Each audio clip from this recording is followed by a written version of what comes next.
ক্ষমতাচ্যুত প্রধানমন্ত্রী শেখ হাসিনার ভার্চুয়াল বক্তব্য ঠেকাতে গেল ৫ ফেব্রুয়ারি সন্ধ্যার পর ধানমন্ডি ৩২ নম্বরের বাড়িতে শুরু হয় হামলা ভাঙচুর।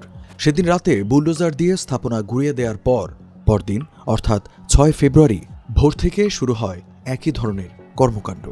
ভাঙচুরের পর লুটপাট করে নেওয়া হয় মালামাল। দেশের বিভিন্ন স্থানে আক্রান্ত হয় আওয়ামী লীগের নেতাকর্মী ও সাবেক মন্ত্রীদের বাসভবন। বিক্ষুব্ধদের রোষ থেকে বাদ পড়েনি দলীয় কার্যালয়, বঙ্গবন্ধুর মুরাল সহ বিভিন্ন প্রতিষ্ঠানের নামফলক।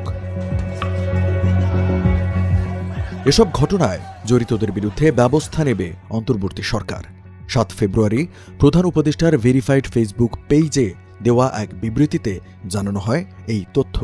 বিবৃতিতে বলা হয়, অন্তর্বর্তী সরকার গভীর উদ্বেগের সঙ্গে লক্ষ্য করছে যে কতিপয় ব্যক্তি ও গোষ্ঠী সারা দেশে বিভিন্ন প্রতিষ্ঠান ও স্থাপনায় ভাঙচুর ও অগ্নিসংযোগের চেষ্টা করছে।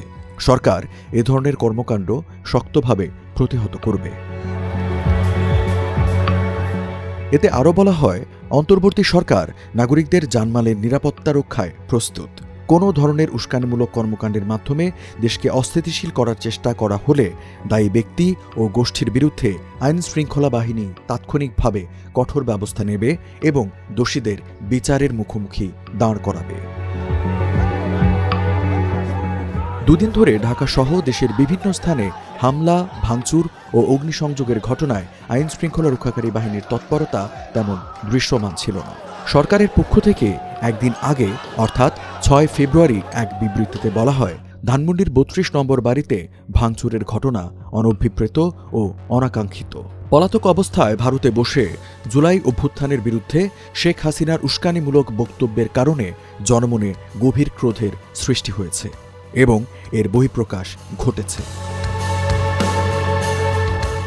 পূর্ব ঘোষণা অনুযায়ী ৫ ফেব্রুয়ারির রাতে দলীয় নেতাকর্মী ও দেশবাসীর উদ্দেশ্যে ভার্চুয়ালি বক্তব্য রাখেন ছাত্র জনতার আন্দোলনের মুখে দেশ ছেড়ে ভারতে অবস্থান নেওয়া শেখ হাসিনা।